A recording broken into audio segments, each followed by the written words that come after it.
Meu nome é Jorge Luiz Ramos, sou médico urologista e esse é um podcast É Assim Que a Gente Fala. Esse é um episódio especial, é um episódio que a gente vai falar sobre coração. O título do episódio eu achei sensacional, depois eu quero até ver quem foi que criou. Do que fala o coração.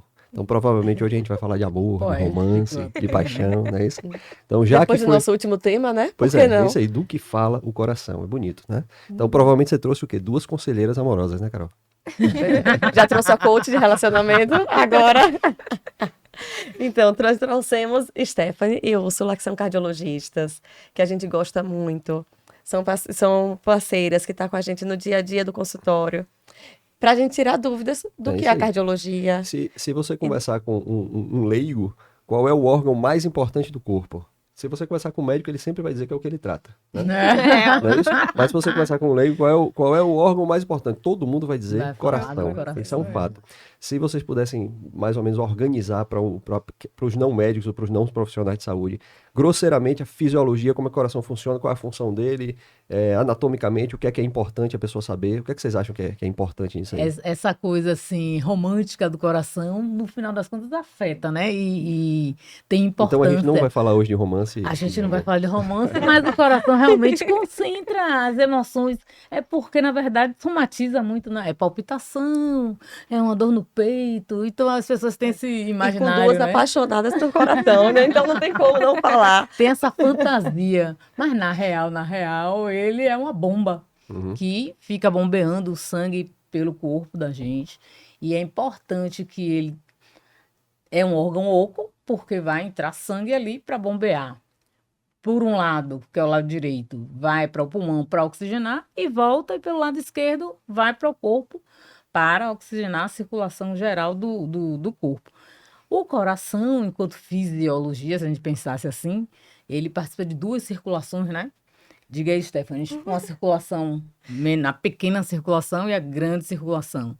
E isso faz parte ali também, vem toda a musculatura, a panturrilha, que vai ajudar esse retorno venoso, e ele vai nesse ciclo aí, o chamado ciclo cardíaco. Ou seja, é uma bomba. De um lado chega o sangue, entre aspas, sujo, do outro lado sai o sangue, entre aspas, limpo, que vai para o restante do corpo, né? Isso. E o coração é o órgão que mais adoece e talvez tenha maior número de morbidade, mortalidade de todos, né? Não sei se ainda é essa estatística. As De que a principal causa de morte em homens e mulheres é a doença cardiovascular. Principalmente em mulheres, é o que mais mata em mulheres. Ainda é a maior causa de mortalidade. É isso? Homem também? Nos dois sexos. É a maior causa de mortalidade no mundo inteiro, né? Mas o que se visto é que os países pobres têm tido uma incidência ainda maior, né? Tem aumentado que aí a mais. gente vai ver, acho que ao longo da nossa conversa. Quais são os fatores de risco então, que a gente precisa... ao longo da nossa conversa, é isso que eu estava pensando. Tanto tem os fatores clássicos, que é a hipertensão, diabetes, colesterol alto, obesidade, sedentarismo, um fator importantíssimo que é o genético, que é da história familiar de doença arterial coronariana precoce, mas tem muito peso os hábitos de vida, e que aí quando a gente transporta isso para o poder aquisitivo daquela população, a gente vê o quanto isso impacta, né? No tipo das escolhas de alimentação, na dificuldade de fazer exercício físico, na dificuldade de ter um sono reparador, todas essas coisas assim que a gente, no dia a dia, sabe que são hábitos que vão levar a uma prevenção, a uma proteção, né? Ou seja, me corrijam se eu estiver errado, mas antes o paradigma da coisa era que países mais desenvolvidos tinham mais número de casos, né? Eu não sabia que essa coisa nos países subdesenvolvidos ou indesenvolvidos. Antigamente, a maior causa de mortalidade nos países subdesenvolvidos eram as doenças infecto-parasitárias, né? Então, com o invento da penicilina, né, dos antibióticos e das vacinas, né? O grande surgimento aí das vacinas do 1950 para cá, os países subdesenvolvidos tiveram uma queda muito grande desse tipo de mortalidade. E aí veio toda a mudança, né, do sedentarismo, do estilo de alimentação, fast food, tabagismo, tudo isso que veio aí, né, da década de 50, no pós-guerra, né, para cá, e isso alcançou o restante do mundo, nós aqui, né, no subdesenvolvido, essa né? coisa da escolha da alimentação, realmente para os países mais pobres, é difícil você ter uma alimentação adequada, né, quando o cara tem aquela rotina ali de sair 5 horas da manhã de casa, trabalhar 12 horas, voltar e e não encontrar... Comer na rua. Comer na rua. E custo também. Sim. Custo, é isso aí. Quanto é que custa o quilo de carne e quanto custa o pacote do instantâneo. Né? Um enlatado aí qualquer. Enlatado. Eu penso tanto nisso. Esses dias eu estava revendo uma coisa que eu publiquei assim, eu falava como falar de saúde, de prevenção de saúde a 37 milhões. Olhando as pessoas que estão abaixo da linha de pobreza no nosso país e que a gente fala de dormir, não tem uma cama, não tem uma casa, a gente fala de se alimentar bem, de fazer um exercício físico regular e, na verdade, muita gente Isso não tem é a acesso, realidade de muitas pessoas. não é? Né? Então, isso faz com que os países de menor poder aquisitivo, subdesenvolvidos, tenham Essa um dificuldade, número né? maior, né, de casos com dificuldade de prevenção mesmo, né? E a doença mais comum que acomete o coração seria o quê? Hipertensão? É a situação que mais leva o acho que é o fator de risco mais comum, mas o que mata mais é doença isquêmica, né? Doença aterosclerótica. Que, na verdade, no frigir dos ovos... E o maior fator de risco o maior para fator ela de é a risco. hipertensão. Né? Mas hipertensão, E diabetes, eu né? sou urologista, né? E eu sempre questiono essa questão. Faz parte da minha pergunta, não é nem se tem comorbidade, se tem algum problema de saúde. Eu sempre pergunto se é hipertenso. E é impressionante como na minha casuística é muita gente, né? É muito hipertenso. Você tem pressão alta? Não, tá controlada. Não tem. Na Não verdade, gosto do rótulo, não né? tem nenhuma doença, não tem pressão alta. É. Mas aí você Não, toma tá controlada, losartano, você toma clonidina, não sei o quê. Ou Mas não tem seja, a pressão alta, porque tá não, controlada. porque a pressão não E o está fato mais de alta. ser uma doença Então, silenciosa. o que é pressão alta? Então, Né? por sinal, falar em pressão alta, temos tido polêmicas recentes sobre isso por causa do europeu. Né? Há um número em que se fala que se a pressão for 14/9 em diante, já é hipertenso. Porém, a gente sabe que de 12/8 para baixo é mais protetor. Então, qualquer pessoa que é considerada hipertenso tem 14/9 em diante. E recentemente foi criado num evento da Sociedade Europeia de Cardiologia, que aí se falou muito sobre isso, uma outra categoria que era a pressão elevada, que está nesse limbo aí. Seria o que antes era o pré-hipertenso, né? Exato. Agora ficou no pressão elevada e hipertensão mesmo. E né? isso acontece por quê? Porque já se viu em todos os estudos, quando você vai fracionar as faixas de pressão, já se sabe que mesmo quem não tem a elevada, ou quem não é hipertenso acima de 14, mas que também não mantém de 12 para baixo, tem mais risco do que esse, que é normal, mais risco de eventos, né? Principalmente nas pessoas que já têm mais fator de risco, né? Que são essas que a gente tem que tem controlar outras coisas aí. mais forte, né? Que tem que ter uma pressão mais baixa. Quem já é mais obeso, quem já tem história na família, quem já tem E a tabagista, hipertensão, né? além de ser um fator de risco para a doença coronariana, para a aterosclerose, a gente sabe que ela faz lesão de órgão-alvo, que a gente fala, né? E aí acomete rim, retina, as doenças cardiovasculares das mais comuns são infarto e AVC. Então, ela vai silenciosamente mudando a vasculatura desses órgãos e as pessoas, às vezes, só vão perceber e saber que estão hipertensas quando tem um evento. Esse é o perigo da pressão alta, né? Da hipertensão. É justamente esse silêncio que ela vai... ela é extremamente silenciosa. vai- Não é uma coisa, vai uma mensagem danificando os importante pra órgãos. gente deixar que não dá dor de cabeça. Sim, sim. Dor de cabeça da pressão alta. Dor de cabeça não é por causa da pressão alta, né? Esse aqui é um mito Pode aí coincidir, muito enraizado. pode Pode coincidir. coincidir, principalmente você vai ter qualquer dor, vai aumentar a sua pressão e naquela hora que você vai medir, ela vai dar alta, né? Pela descarga de adrenalina no nosso corpo.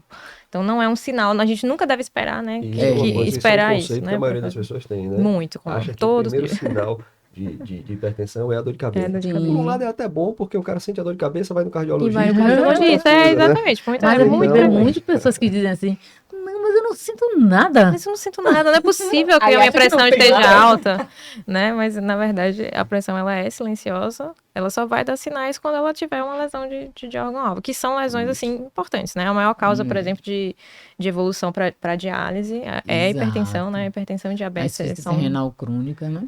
Ou seja, se a gente seguisse, então, uma linha cronológica da hipertensão, uma vez identificada a hipertensão, começar o tratamento, que inclui Sim. medicação. E mudança Todos de estilo de precisam vida. ter mudança de estilo de vida, né? Tem que ter. Comer E o que todos. seria mudança de estilo de vida? E aí entra, né? Quais Tudo seriam? relacionado à alimentação, procurar Claro que a gente tem detalhes para orientar, mas tem essa coisa da ingesta, né, de sal, mas também muito a questão relacionada a que a gente hoje fala, né, comida de verdade, de você descascar mais, desembalar menos. Desembalar menos, E aí exatamente. procurar comer de uma forma mais saudável, né, no seu dia a dia. Aí pensando em gordura, pensando em sal, se hidratar, mas também exercício físico, né, que é Sono. preciso. E isso, um sono que seja Um sono reparador, né? Avaliar se não tem um componente que é muito comum no hipertenso, que é a síndrome da apneia do sono, né? Que é aquele paciente que ronca bastante à noite, tem um sono que não repara, mesmo dormindo 10 horas, acorda muito cansado. Então, isso vale a pena investigar Se também, investiga né? em todo mundo isso? Depende da história, na verdade, né? Até porque a gente acaba não quem dando dorme pra com ter... ele, né? Até Sempre não dá a pra mulher, ter a acesso mulher a chega tudo. e tá, Já nossa, vai dizendo. ronca o tempo todo. Hoje, isso é uma coisa que me preocupa, porque Você eu ronca? quer dizer, eu não sei. Eu não escuto. Eu nunca acordei roncando, né? Então, Mas veja, eu tenho um sono muito pesado. E eu só descobri que meu marido roncava quando meu filho nasceu e eu ficava de madrugada amamentando. Eu Aí tenho foi um que eu sono bem percebi pesado também. quando me fazia apneia dormindo. Tem que alguém ouvir. Se Nossa. dorme sozinho, Se dorme já sozinho, complica. dificilmente vai saber. Aí tem que Agora, fazer essa- politonografia. essa- Tivemos é. até um podcast, né, semana Essa passada, coisa, falando assim, né? sobre isso. Sim. Ah, que legal. Essa coisa de a gente falar dos fatores de risco é super importante, porque existem outras coisas. Por exemplo, relacionada ao que é muito difícil, que é o controle e o gerenciamento, né, do estresse.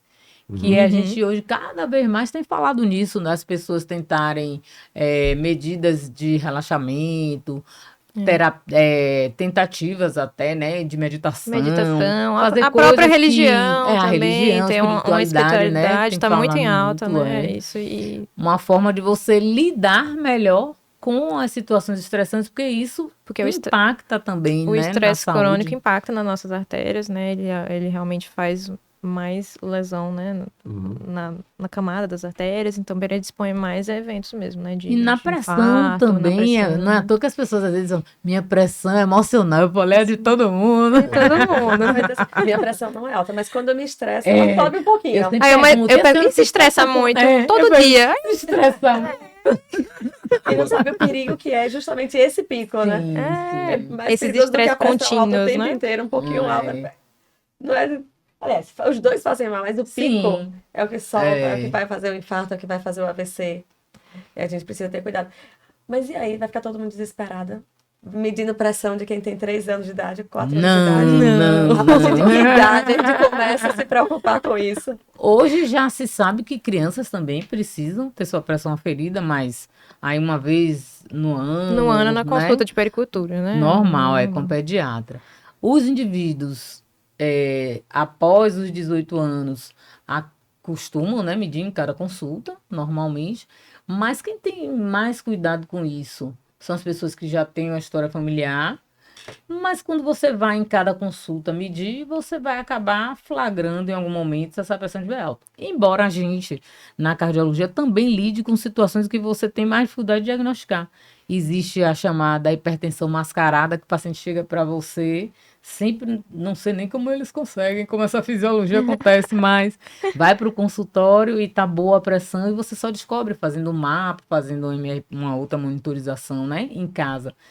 O contrário também, né? Paciente que tem a hipertensão do jaleco branco, né? Muito comum. Que ele só a pressão aumenta quando ele vai a algum serviço médico. Isso também é um desafio, porque no dia a dia dele em casa a pressão dele não é alta, mas aquilo vai impactar, Em toda né? consulta ele vai, né, tá. Só que essa pessoa geralmente é uma pessoa também muito que tem a gente chama hoje, né, de uma pressão reativa, né? Que assim, ela não só, né, no jaleco branco, mas em situações, né, de estresse, tudo.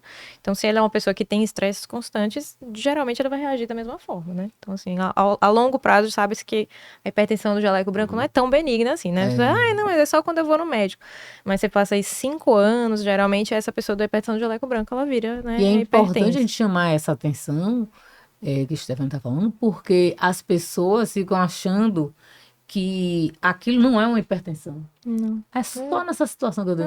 É só... Mas aquilo as estatísticas mostram que tem uns desfechos piores do que quem não do que tem quem hora não tem, nenhuma. exatamente. Não é? Quem tem o jaleco branco já tem mais desfecho e tem mais evolução para hipertensão nos próximos anos, nas próximas consultas, né? Então, não é tão benigno assim. Ou seja, na verdade, esse termo jaleco branco é mais uma associação com estresse, né? Com situações de estresse, de ansiedade e tal. Mas, mas muitas vezes você consegue identificar, por exemplo, bota um mapa. É muito comum no mapa a gente ver, né? Ele tem a pressão quando instalou o aparelho e depois quando tirou, mas o resto todo normal. Toda boa, assim, sabe? É muito frequente, realmente. Eu falo porque às vezes a pessoa ouve, ela pensa que aquilo ali é exclusivamente associado à presença, eu já ouvi isso algumas vezes. Do médico, por exemplo. Exclusivamente a presença de um ambiente de saúde e tal. Na verdade não é, né? É uma situação de estresse. Então, a situação de estresse que te leva. Pode ser naquela consulta que você está estressado, mas pode ser em uma outra. Pode ser no trabalho, né? Em casa, enfim. Né? Agora, seu chefe. Uma coisa que eu acho... É isso aí. Uma coisa que eu acho interessante que se conversa muito sobre atividade física, mas não é qualquer atividade física. Existem aqueles protocolos que dizem qual é o mínimo que você deve fazer para ter benefício cardíaco. Quais são as... Existe. Não existe essa... Falando muito que caminhada não é mais exercício físico, né? É uma atividade física, né? Isso é importante que a Stephanie falou, a gente né? Diferenciar né? Atividade física de exercício físico, né? Atividade física é tudo aquilo que deixar você ativo, né? Ou seja, a gente sabe que essa pessoa que é ativa, ela é, assim, já tem uma diferença da pessoa que é sedentária, né? Então, a pessoa que é ativa, que dá pelo menos 2.500 passos por dia, aqui é muito simples fazer 2.500 passos por dia. Você subir as escadas do seu prédio, se você for caminhar dentro do trabalho, às vezes você consegue fazer 2.500 passos. No hospital, uma vez eu já liguei e, meu Deus, 5.000 passos num dia de plantão, assim, num dia normal, né? Então, assim, a gente consegue fazer isso na nossa vida ativa, né? E isso, de 2.500 para cima, você já tem redução de desfecho cardiovascular, né? Já tem de menos infarto, menos AVC, né? De 7.000 para cima, você já vê uma redução mesmo, tanto de infarto, de mortalidade, né? Então, assim, isso são passos, né? Passos à atividade, certo? Né? É uma diferença de exercício físico, de você realmente fazer uma caminhada ali, onde a gente considera, né, um exercício, aquele que a gente sua, que a gente sente o coração acelerar, que a gente sente que a frequência acelerou, que você tá suando, que você não consegue... Faz de forma programada, né? Que você não consegue articular mesmo, não consegue ficar conversando, não é muito caminhada de passeio. você fica ofegante, né? Isso é benéfico. Esse é mais benéfico ainda, né? O exercício físico que... se você for escalonar, o sedentário é péssimo, o quem tem atividade é um pouco melhor, quem faz exercício é melhor ainda. Né? E é importante, você estava falando, né, de que antes falava de um jeito, depois de outro. Inicialmente se falava muito só da atividade aeróbica, que isso era mudou bastante aqui nos últimos anos. Para o coração, para a hipertensão. E isso as sociedades todas preconizam que se faça no mínimo, lembrar que é mínimo 150 minutos de exercício, então, daria, né, 30 minutos por 5 dias na semana, de segunda a sexta. Mas hoje, vários estudos já vêm mostrando que a atividade resistida também tem benefícios em vários aspectos. Vou fazer uma musculação, um pilates, um funcional.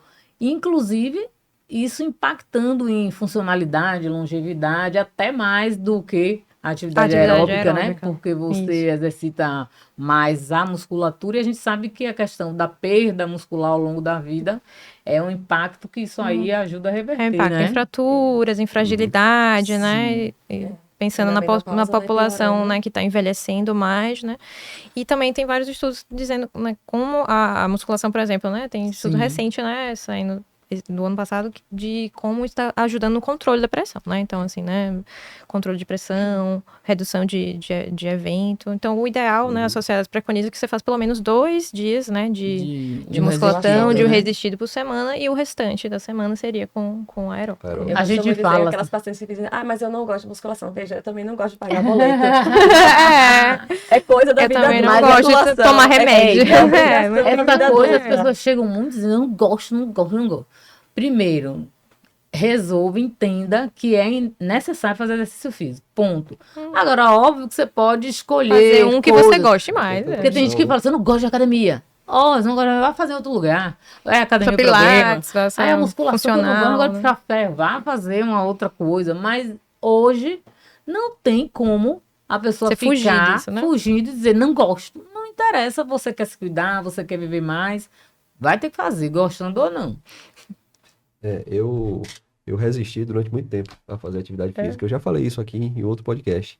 Eu passei 16 anos da minha vida que eu não fazia. Porque não gostava. Sério? Mas que eu não gostava? Que graça, que não dava prioridade. Eu nem sei que dizer se era Que graça, prioridade. Vianney. Aquele período de faculdade. De contar. Não, deixa ele contar, que é um Sinceramente, relato eu nem que pode sei. ser importante para alguns. Na verdade, Alguém pode se identificar com ele. Aqui depois no desabafo. Eu dos 16 é aquela coisa de faculdade, depois residência, e depois você entra no automático. Sim, sim. Passei 16 anos sem fazer absolutamente nada. Esteira de montagem. Sinceramente, é o maior arrependimento que eu tenho. É o maior arrependimento que eu tenho. Se a gente listar aí, a gente tem alguns, né? Ao longo da vida a gente vai acumulando os arrependimentos. Não é isso, Úrsula? A gente vai acumulando os pequenos arrependimentos.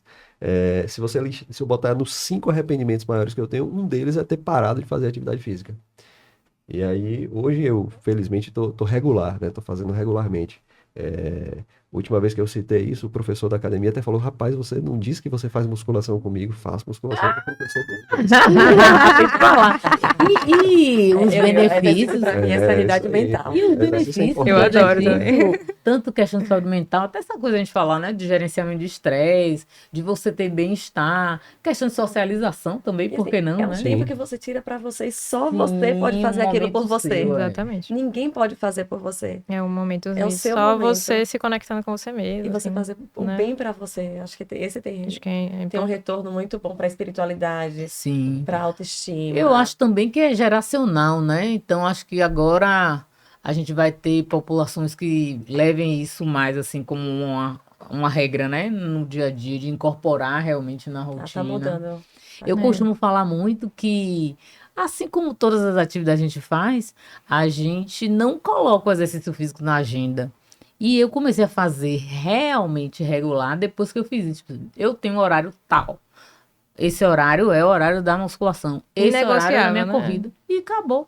E eu tenho isso planejado na minha agenda. Tal dia eu vou para... Primeiro eu vou correr, depois eu não sei o quê, depois eu não sei o Os quê. Se horários você devem não ser coloca... Se você não coloca isso, você não faz. Eu já cruzei com você 5 horas da manhã, você correndo. Eu de carro, tá? Eu tava de carro. Importante De dizer. vez em quando eu dou uma buzinada. Eu Quando a gente começou a quem é, idealizar o sabe nem podcast, quem é, a nossa dificuldade foi justamente achar o horário que se encaixasse, que a gente não estivesse trabalhando e que ninguém Sim. tivesse no exercício Na atividade físico. física. Uhum. Porque No era exercício, prioridade, não. É. E hoje eu tenho dança, então não pode. Não pode, é. Não, Jorge, Ninguém vai então atrapalhar. não pode. Não pode. Ninguém Não pode. atrapalha Muito ninguém. bem. Ninguém- Muito bem. Eu tô treinando karatê agora. Karatê. Eu me machuquei demais, mas é um esporte excelente. Mas eu parei. Pra mim não deu. Não deu, não. Eu voltei a treinar karatê. Ah, não. Mas eu recomendo a dança. Ele quer uma hora que eu não consigo pensar em problema. Você faz dança? Porque se eu pensar, eu erro. É. Isso aí, É, tem não que dá. dar Tá ligada, uma né? concentração, né? Bem concentrada, né? Então, a hora que eu não sou esposa, eu não sou mãe, eu não sou médica. É Você Carol. Só Carol. É só Carol. E você tem que se concentrar no que tá fazendo. Então, é minha sanidade mental, realmente. Que legal. É isso aí. Recomendo, inclusive, matrículas abertas. Eu tenho, para o karatê, o professor sempre fala que eu tenho um quadril duro, e realmente eu tenho um quadril duro, eu não sou um dançarino de forró. Não tem E aí, gingado, assim. última vez eu tava conversando com a Valéria que, pô, vamos entrar na dança de salão. olha. Dança de salão pra fazer. Você melhorar no karatê. O foco Tá é o karatê. vendo? Excelente Uma ideia. coisa junta a outra, E ela uma coisa gosta, agrega a ela outra. gosta de dançar. Gosta de dançar. Que legal. É isso aí, mas eu nunca fui um dançarino, muito bom. Agora, Sim, se eu... mas já que a gente tá falando de Falando de exercício, dança. já que a gente tá falando de dança, aquele paciente que chega pra ginecologista, vem fazer exame de lâmina, e fala assim, me dê um relatóriozinho pra eu levar pra É academia. isso que eu ia falar agora. É isso aí. Né? A responsabilidade que é aquele relatóriozinho pra passar na catraca da academia. Esses diminutivos são terríveis. Ele acha que não é nada, né? Que É você tá rapidinho, fazendo. qualquer médico pode fazer. O homem que se sente inseguro em começar a atividade física ou exercício depois dos 40, 40 e poucos, 50, né? Porque Sim. vê o jogador de futebol que estava correndo, passou mal, caiu e saiu morto do campo. Então, essa é a pergunta realmente. O que é que você deve fazer? Por decidir agora, eu sou sedentário, quero começar a fazer alguma coisa. Faço o quê? Aí vejo Começo duas no questões. cardiologista? Uma, falar que se a pessoa for fazer um exercício físico leve, Não tem nada que tanta- e contraindique. não tem nenhum sintoma, não tem nenhuma doença não tá com nenhum diagnosticada, não tem nada que Pode calçar o contraindique. tênis e sair caminhando. Pode ir lá. O indivíduo que vai querer fazer um esporte de mais alta intensidade, né? Vai Isso. fazer um exercício de endurance, vai ter muito amador que faz muita coisa mais Corrida de intensa. rua, triatlo. É. Nossa, hoje acordei, hoje quero começar. Vou ser É. triatleta hoje, não, né? Aí tem que Tem que- fazer tem uma que ter uma avaliação. avaliação. Você vai expor seu coração, né? Há um estado de esforço que é bem habitual, muito né? além do que ele está acostumado, né? Ainda mais. E, Principalmente inclusive, essa pessoa que está saindo do sedentarismo e sim, indo para sim. né, uma grande mudança, né? E a de grande coisa categoria. também que tem que pensar é, tem sintoma, não tem, essa coisa de se conhecer, Fator tem de já risco, um na fator gestão. de risco mais forte, Na tem umas família. comorbidades, assim, tô descompensado, né, da hipertensão, tô com diabetes descompensado. Esse não dá para começar sem ter sido Sem ter uma avaliado. avaliação também, né? Isso. E a outra coisa que eu vejo, você citou a coisa tem gente morrendo aí no esporte. A gente vê muito essas notícias. As notícias, de fato, impactam, porque o atleta é o protótipo da saúde, né? Quando você vê um negócio daquele, meu Deus. Mas Justifica pro os cara aí, é por isso que eu não faço. Exato. Exatamente. Não, Justificar. quem é preguiçoso usa essa como uma desculpa, né? Quietinho no meu sofá. Mas a verdade é que ver a epidemiologia disso tudo mostra que sedentarismo mata mais Muito do que mais. Não exercício. chama atenção, porque a pessoa morreu na casa É. dela, lá dormindo, Exato. não só assistindo televisão, né? Então Mas tem que ficar bem atento em relação a isso. Mas e aí eles têm que, então, procurar o cardiologista. E quais são os exames que vocês recomendam? Você como ecografista. Eco faz parte do exame de rotina. tem que fazer. Olha a menina da imagem que ele faz. Tá perguntando, assim, não só porque eu faço, mas porque, assim, no eco a gente consegue ver muitas coisas, né, muitas coisas subclínicas, né, muito antes do paciente ter sintoma, e principalmente para quem nunca fez, para quem vai pela primeira vez no cardiologista, precisa ter um eco pra gente ver se não tem nenhuma doença congênita, nada, que não nasceu com aquela pessoa que ela nem sabe, A certo? partir de que idade vocês recomendam, mais ou menos, que tem que fazer o eco? Olha, Eu sou da política que eu acho que quem nunca fez tem que fazer. Então, Fazer em algum quem momento, nunca fez, né? Tem que às vezes fazer. me traz, já veio, não, de outro já Na fez. verdade, a gente precisa pensar em individualizar, claro, né? É. Cada pessoa que vai chegar a você vai contar a história, isso que o Stephanie falou dos fatores de risco, tem uma comorbidade que está descompensada ou não. Então, cada um, não é uma receita de bolo. Não é receita de todo bolo. mundo vai fazer isso. Todo mundo vai fazer. Então, a gente precisa, o fundamental é a consulta. Você ser Exatamente. examinado, passa pela anamnese, Fazer e ausculta. dali a gente vai triar o que é que aquela pessoa precisa. Mas uma coisa importante que o Stefano falou em relação ao eco, por exemplo, é que a maior parte desses indivíduos, por exemplo, que morrem, morte de atleta, é porque tem alguma cardiopatia que nunca foi Uma diagnosticada. cardiopatia congênita, ou cardiopatia hipertrófica, que são as maiores causas de mortalidade em atletas, né?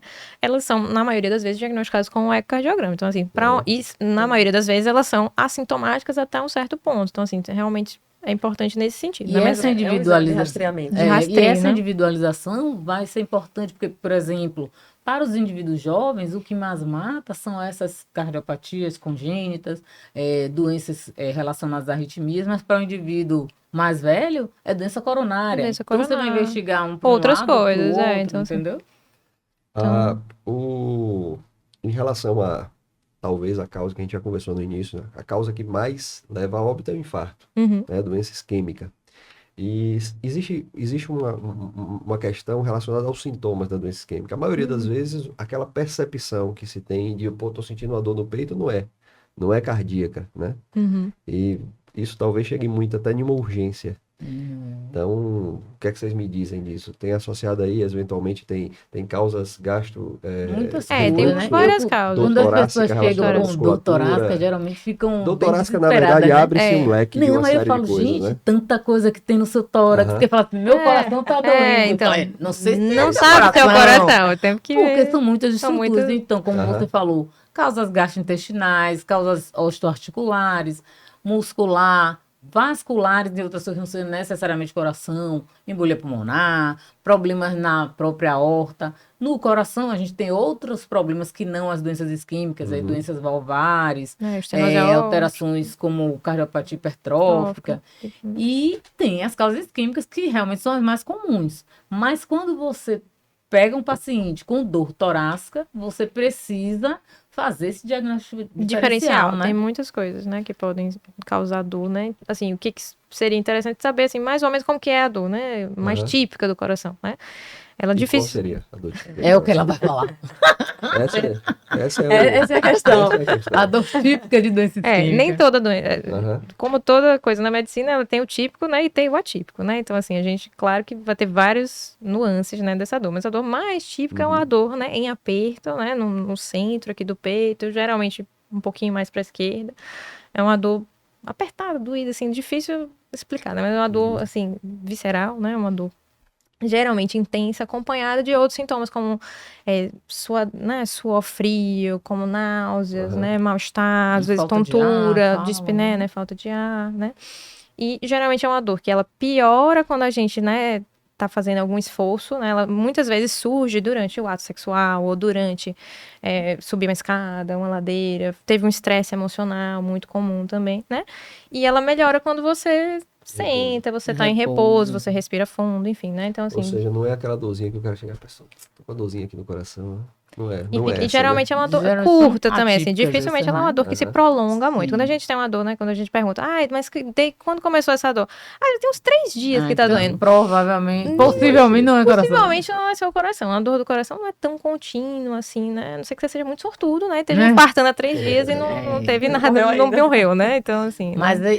independente de ser uma dor típica ou atípica, acho que o que a gente precisa falar é que toda dor torácica precisa ser investigada. Toda dor torácica. Mas não precisa chegar achando que tudo que doeu o peito é o coração. É o Coração, coração, perfeito. né? Então, assim, outras dores que surjam, por exemplo, quando você se alimenta, ou que tem uma relação com a alimentação, que pode ser muito refluxo, né? Você tem que pensar em outras dores. Ou que piora quando você respira, né? Alguma irritação pulmonar, alguma coisa assim, né? Que você vai tirar um pouquinho fora, né? Do Que é do um coração. padrão de dor diferente, né?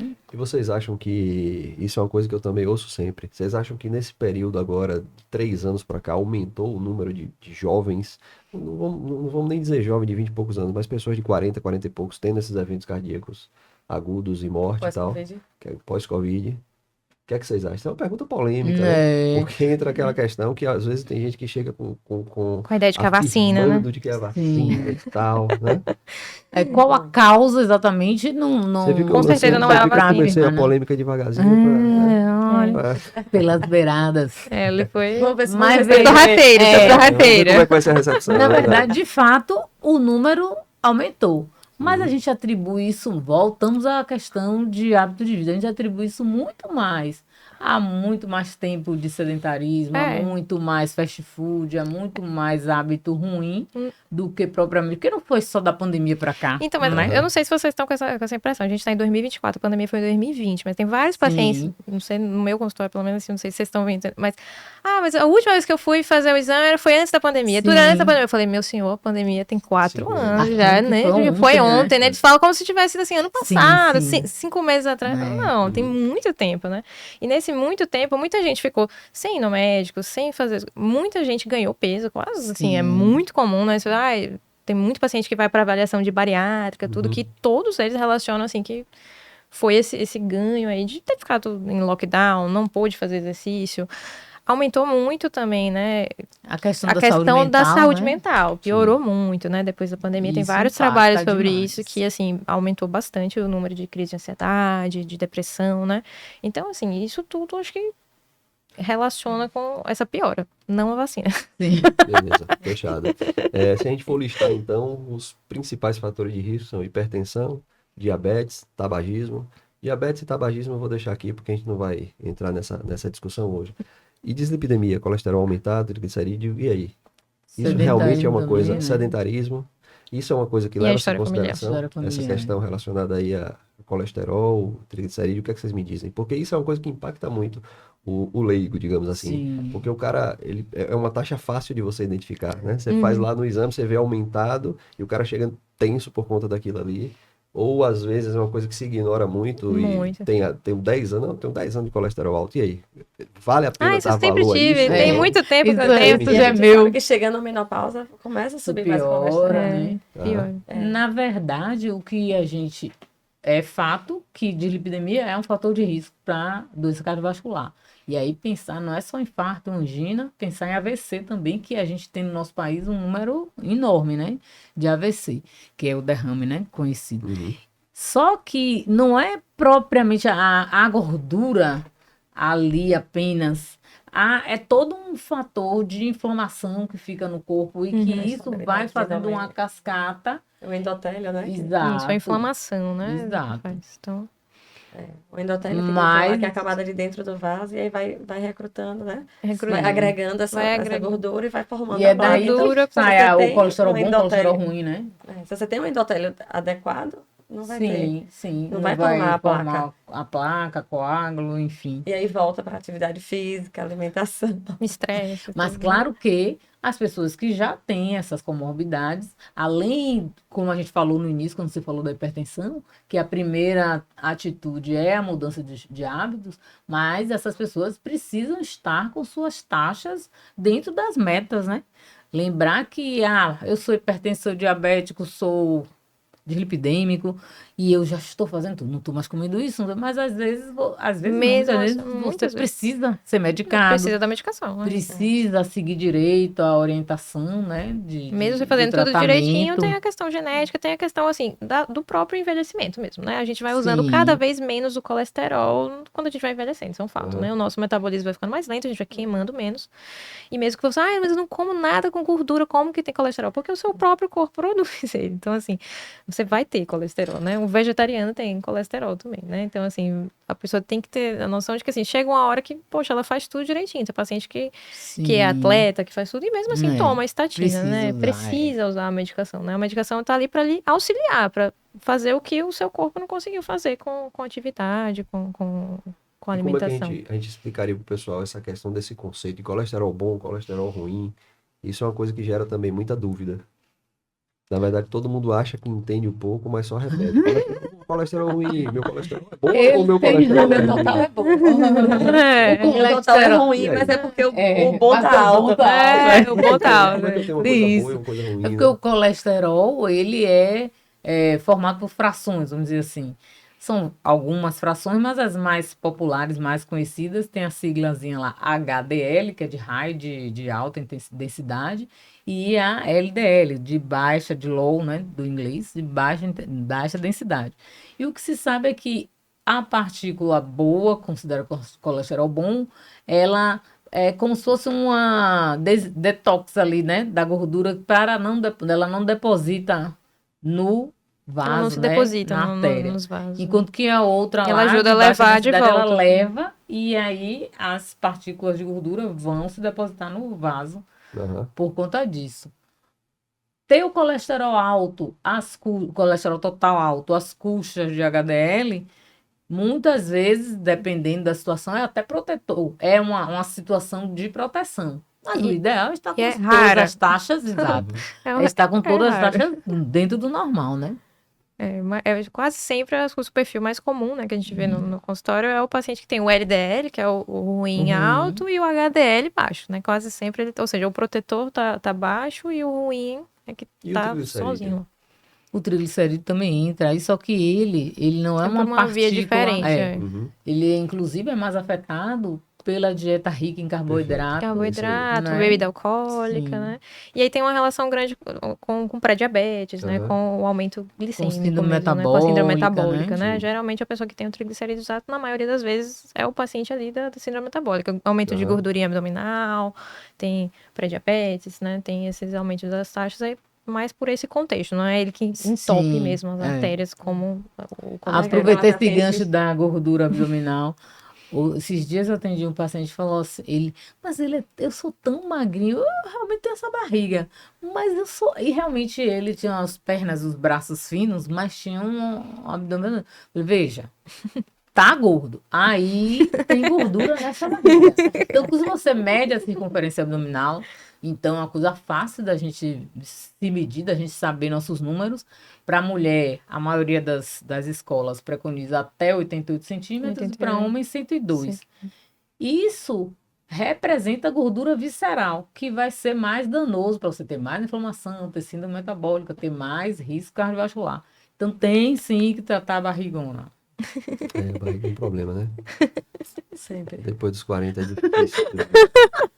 É a única coisa que eu me incomoda hoje.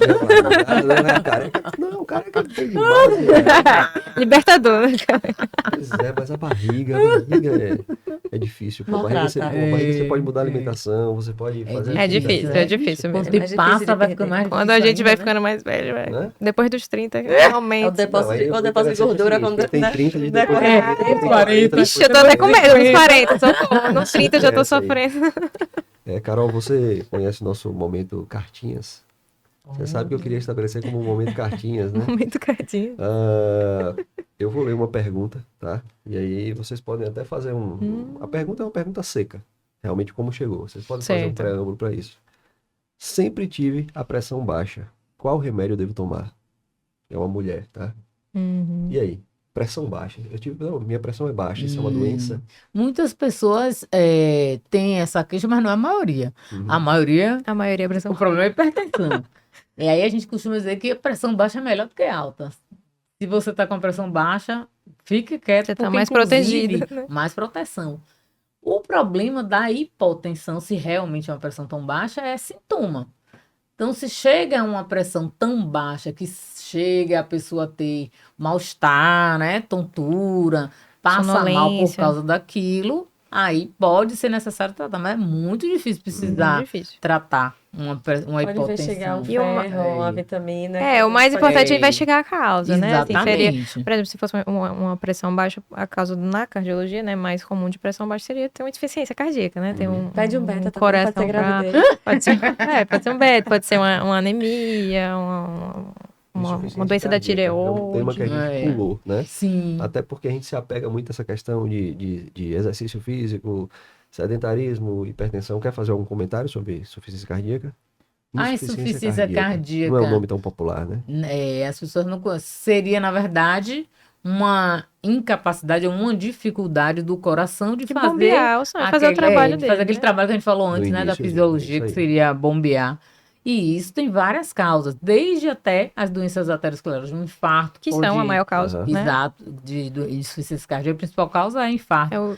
Que aí perde a parede, né? Parede que... O infarto é o quê? Uma parede que não foi oxigenada e ela necrosou. Necrosou. Aham. E aí ela não Não bate bate mais, direito. aquele pedacinho não bate mais, e isso a gente vê até no eco, a gente Exatamente. vê mesmo, que ela, realmente aquele pedacinho ali não bate, não bombeia, né, o sangue, e o coração como um todo fica mais fraco, ele faz falta, aquele pedacinho ali que ele Sim. perdeu, né, então essa fraqueza, né, do coração leva a um sintoma de falta de ar, de às vezes inchaço, Inchaço. né, nos membros É inferiores. importante também saber que tem vários graus, então um indivíduo que foi diagnosticado com insuficiência cardíaca, ele vai poder melhorar essa função do coração, dependendo da causa, se tratar, se tiver uma causa Que for tratável tratável, pessoalmente. né?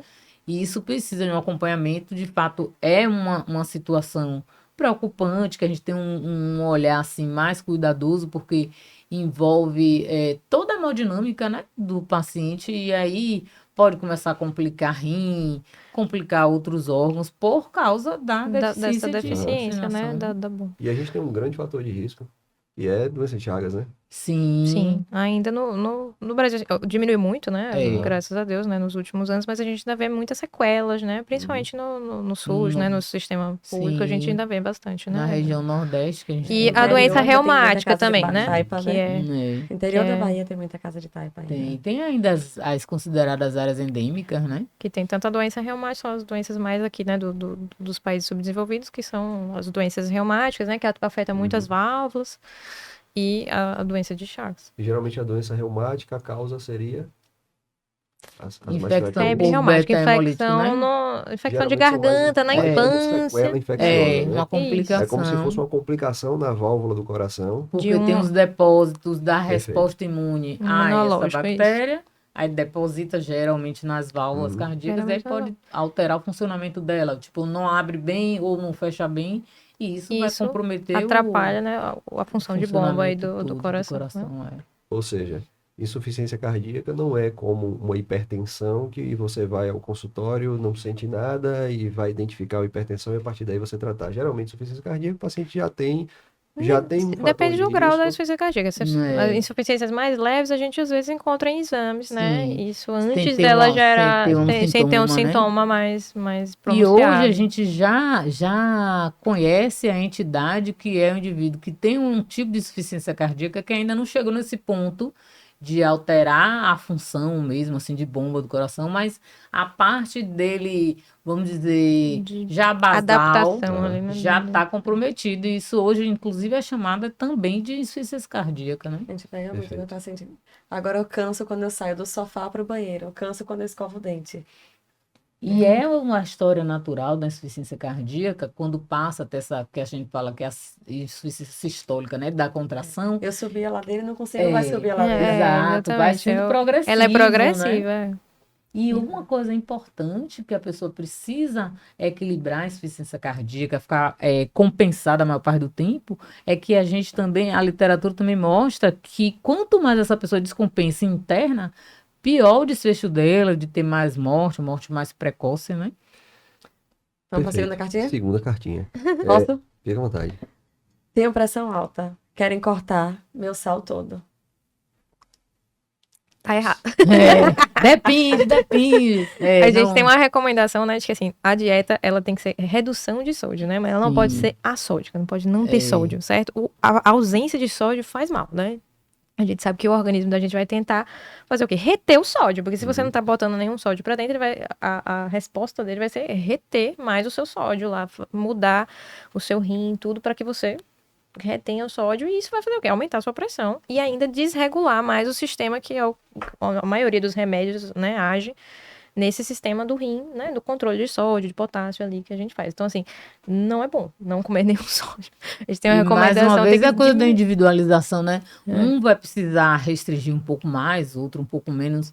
Até essa coisa de querer seguir a bula do coleguinha. É muito importante que a gente frise dessa individualização, nessas Cada qualquer pessoa patologia, né? vai ter uma dieta adequada, vai ter um medicamento que vai se adequar melhor com aquela pessoa, ou não, né? Então, assim. E nisso a gente vê também que o atendimento multidisciplinar, claro que centra no médico, né? A gente vai orientar a maior parte das questões do paciente, mas a gente sempre tentar, na medida do possível, a gente sabe que o acesso não é tão fácil em nosso meio, mas tem um atendimento multidisciplinar, né? Então, quem tem uma orientação melhor nutricional vai ser um nutricionista. Então, a gente recomenda a atividade física, o exercício físico, mas a gente tem um educador, vai mudar, né, a forma de prescrever. Então, a gente tem sempre que pensar também nesse aspecto.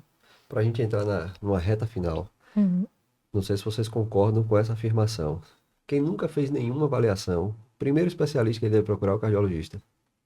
Sem querer puxar a sardinha. Eu acho que Essa você perguntou afirmação para Perguntou para uma pessoa errada, né? Essa afirmação é minha, tá? Não é? Eu realmente acho que é o primeiro caminho. Quem nunca fez nada, é melhor você procurar um cardiologista.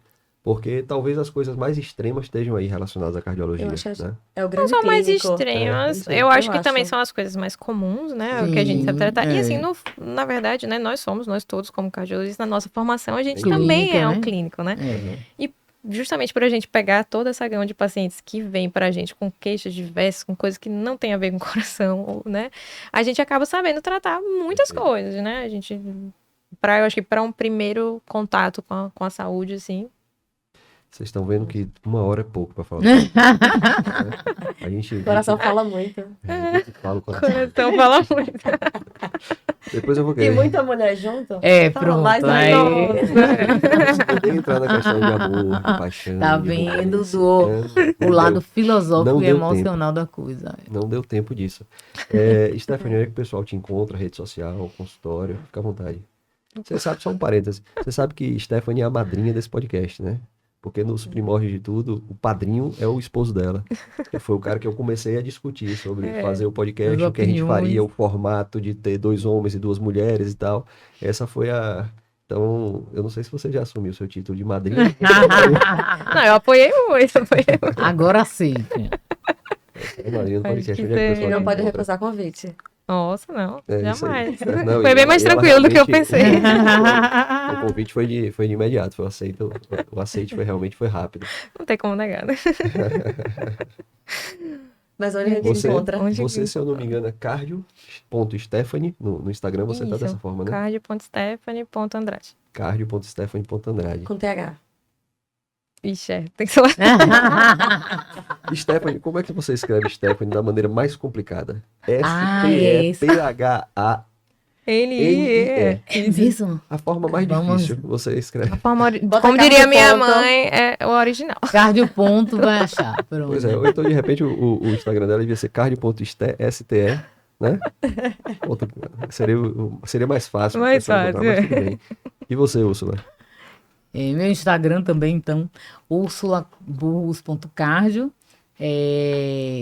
Nas consultas aí e nos exames também, mas também queria falar, ontem acabei meu ambulatório com os alunos, falar dessa coisa acadêmica, do quanto que a gente também precisa contribuir para a formação, vocês mesmos não sendo eventualmente das universidades, lidam com estudantes, né, que vêm, passam por vocês, o quanto que a gente, como médico, também precisa ter uma responsabilidade, uma atenção na formação dessas pessoas, não só porque são elas que vão cuidar da A gente, gente é. mas porque a gente precisa passar esse bastão adiante, não só para a gente divulgar informação de qualidade para a população, mas para que ela também seja melhor cuidada, né? Eu concordo, é verdade. Essa responsabilidade do professor de medicina hoje é absurdamente. Sempre foi, né? Mas talvez hoje seja mais ainda. Hoje, com tanta informação vindo de outras de outros meios, né? Você saber uma informação, você conseguir interessar uma população que já é tão... tem um acesso tão grande, né? É isso aí, Carol. E onde é que o pessoal nos encontra? É assim que a gente fala. A gente tá no Instagram, tá no Spotify, tá no YouTube. E lembrando que é assim é com 2 S. Gente é com gente. É isso aí, galera. Muito obrigado. Obrigada a você. Obrigada a você.